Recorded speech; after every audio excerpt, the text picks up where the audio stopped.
Hello and welcome back to day 5 of Mwg Research, where I get a chance to share my findings about the partnership that exists here in Wales between Welsh Government and the third sector. Now, if you'd like to know a little bit more about that partnership, be sure to go back and watch the intro video for Mwg Research.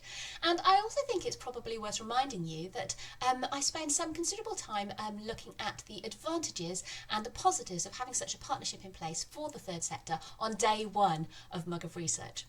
However, today I ask a different question, and that question is, which equalities organisations might be facing some disadvantages in participating within the partnership structure that we have here in Wales? So if that ignites your interest, be sure to go and grab your favourite mug and sit back for day 5 of Mwg Research. Now, what I thought I'd do is start with the notion of inequality blindness.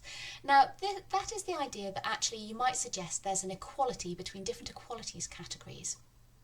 And certainly when I was conducting my research about this partnership, there was a tendency for some organisations to talk about the equality between the different equalities organisations within the partnership. So I think it is valuable to spend some time thinking about this idea. The reason that that might be problematic, as equalities theorists argue, is that actually if you insist that there's equality between those different equalities categories, then you might be reinforcing the structural disadvantages that are faced by certain groups within structures, such as the partnership. So today I'm going to be talking about this notion of the hierarchy of inequality. And normally when academics talk about the hierarchy of inequalities, they often focus in on those equalities categories that are really advantaged within policy making. So if a particular equalities issue is receiving a lot of attention, then that's seen as the equalities category being advantaged within the hierarchy. However, I'm going to be turning this hierarchy on its head today, because what I'm talking about is not those that are advantaged, but actually those that are disadvantaged in a kind of structural way. And I'm hoping to share 3 different ways that different equalities organisations might experience disadvantage in the structures of the partnership. So the first one is concerned with the way that smaller grassroots organisations are perceived to be disadvantaged in the way that they participate within the partnership. And I touched on this on day 3 of Mwg Research, where I was saying that there was a perception that those smaller grassroots organisations have difficulty participating in the partnership, but actually elite national organisations are succeeding in participating. What I tried to suggest on that video was that actually that is problematic in itself, because it is good that equalities organisations, that may be national organisations, have some representation, because that's redressing some pre-existing inequalities that exist. However, nonetheless, I think it is important to recognise that smaller grassroots organisations are perceived to not be able to participate. Then actually on day 4 of Mwg Research, I touched on a different way that equalities organisations might be disadvantaged, because there I was looking at the actual formal structures and of the thematic networks that feed into the partnership. And what I identified was that there are certain themes that weren't represented on that thematic structure. Particularly, I talked about the failure to have representation of class or economic inequality or poverty within those structures. I also talked about how there wasn't really a theme for intersectionality, because each of the equalities categories was represented, but there wasn't a kind of recognition of the intersections between those equalities categories. Another way that the structures really exclude is because there's a tendency to assume that those representative organisations need to be national Welsh organisations, that there's a sense that actually the regional representation isn't being addressed, and so we're not really understanding the specific regional issues that particular third sector organisations might be facing. So there's 2 ways that equalities organisations might be disadvantaged. But actually, there's a 3rd way that I want to share with you today, and that is with respect to race equality organisations. Now, reassuringly, the structures of the thematic networks allows for representation of race equality organisations. So there is an ethnicity theme which allows for race equality representation within the partnership. However, my findings concerning the partnership showed that race equality organisations faced structural disadvantages in other ways. They faced them in the way that they were spoken about. They also faced them in terms of key decisions that have been made in the past by Welsh Government that have left some significant tensions to exist between different race equality organisations, which also disadvantages them. However, today what I want to focus in on is a particular aspect of how race equality organisations are disadvantaged. on day one, when I was talking about how the third sector has managed to develop really sophisticated ways of achieving policy influence with Welsh Government, I talked about the importance of both the formal structures and the informal relationships that have developed. And it's an accepted part of the partnership that actually there will be informal relations between Welsh Government and the third sector in many different ways, and this achieves policy influencing, which I argued was a positive thing. However, one of my findings was that actually race equality organisations showed examples of where they weren't adopting the same informal policy influencing methods and skills that other third sector organisations were using on a regular basis. And in that respect then, race equality organisations were being structurally disadvantaged by the partnership. So there we see three different ways that I've talked about different organisations being disadvantaged in their ability to participate on the partnership. So then I wanted to understand why it was that those inequalities might exist. And when I looked at the structures, I found that there was actually a fair amount of inconsistency in the opportunities for third sector organisations to participate within the structures at a number of different levels within the partnership. For example, there was some inconsistency in which organisations were able to take up that lead representative role within the partnership. There was also, even when they were a lead representative, there were inconsistencies as to the extent that those organisations had the resources to participate in the many different meetings that they could possibly participate in. So there was an inconsistency in their ability to participate.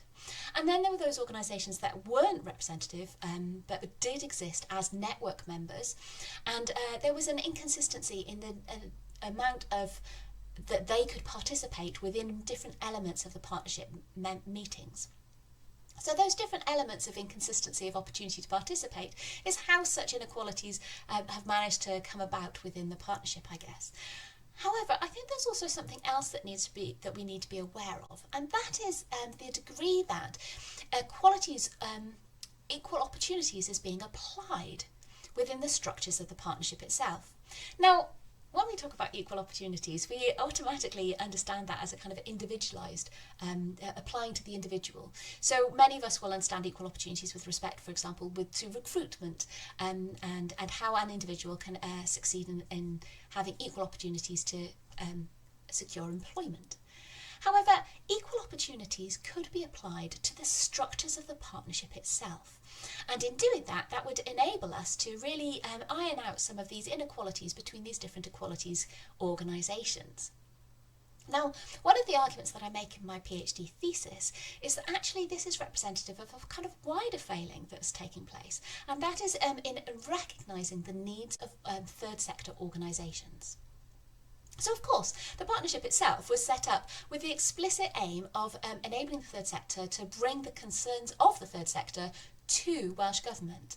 However, there's been a norm that's kind of crept into the ways that the partnership manages itself, where it's become unacceptable for organisations to bring their organisational needs to the partnership. And those needs, particularly around funding, it's really considered inappropriate to discuss funding of the third sector within the partnership setting.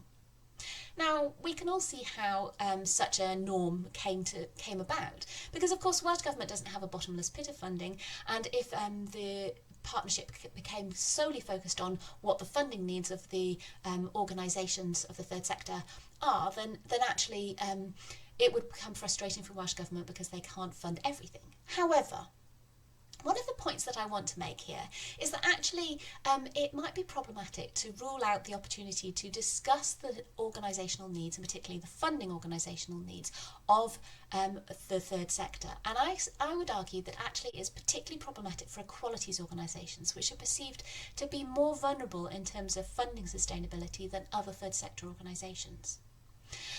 Now, of course, if the future of an equalities organisation is threatened, then that threatens equalities in two different ways. On the one hand, it can no longer provide the services that it does to those equalities groups. So that's an equalities issue. But also it can threaten the ability of the equalities organisations to represent the voices of those particular equalities groups. So my argument actually is that the funding and the organisational needs of the third sector, particularly for equalities organisations, is an equalities issue. Okay, so I've given us quite a broad understanding of my findings there, but really what's important when you come to look at findings such as these is to use them to improve the partnership that exists already. So this partnership is an innovation, and there's ways that we can make that partnership even better if we make some small adjustments to tackle these inequalities that I've been describing there.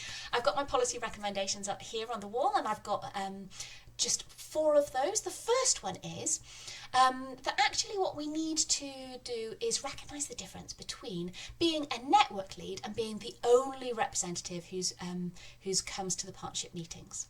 If you separate out those 2 roles, then you would be able to take some of the pressure off the existing representatives within the partnership.